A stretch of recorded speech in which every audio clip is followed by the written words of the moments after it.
Hey everybody, and welcome to another I Love Beer show, live from Henderson, Nevada, over at High Scores Bar Arcade. Tonight we have, of course, Dameron, and you will remember Freddie De La Torre here.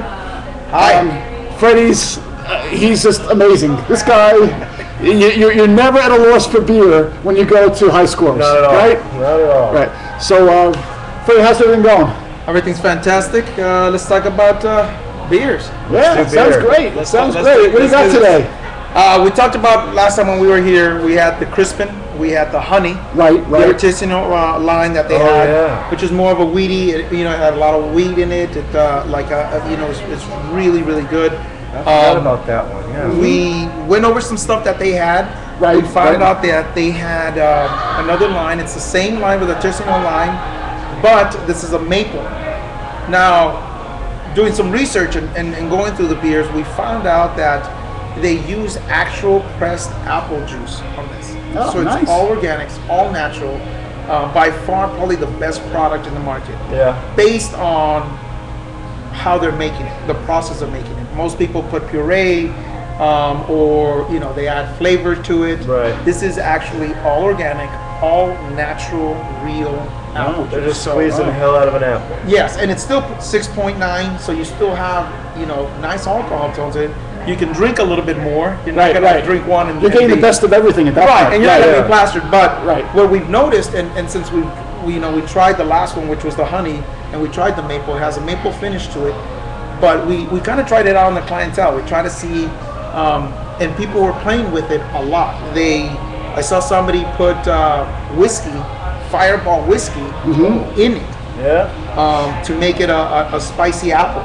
Oh, So yeah, it was pretty cool that what you can really do with a lot of beers now. Yeah, Where people are using it as cocktails. As a now. mixer, yeah. As a mixer. Well, you're no stranger to that. I've seen you do that, right, with a number of beers. Yeah, I have done that with a couple of beers. Well, it's a classic. You see classics with Guinness, Right. where they put Oh, Guinness yeah. and with a lot of Car stouts now. bombs, stuff like Car that. bombs. Well, now, with like I said, with the apple cider, which we found, like I said, they were putting whiskey.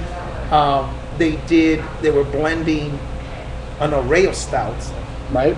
from a chocolate stout. So it was a chocolate apple. Like a chocolate apple. And it was just amazing what you can do with beers. And the more and more I see, or I'm involved with beers, the more I see that not only can we use them for cooking, but now they're mixologists are using them with alcohol, with actual spirits. Yes. Some beer and liquor, yeah. And it just you never thought mixing.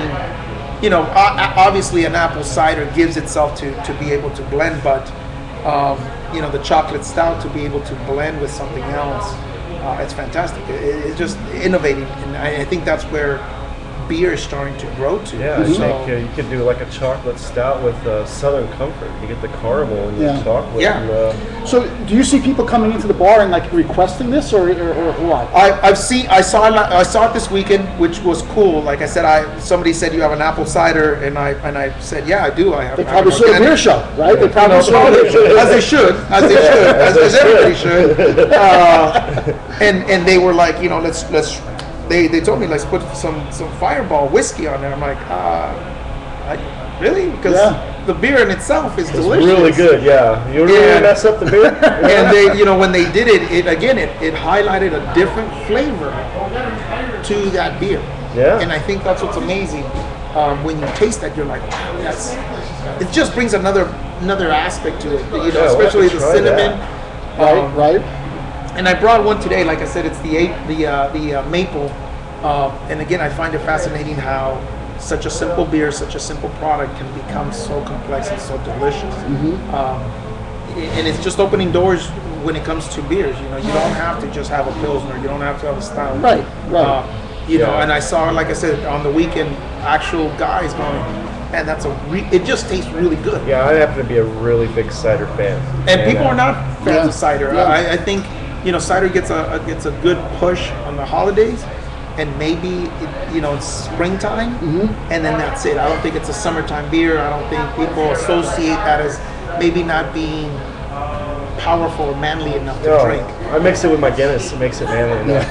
Pear cider, Guinness is really good. And it's fantastic. But again, you mix it with different stouts now. I wish I had the Joseph James that we had last week.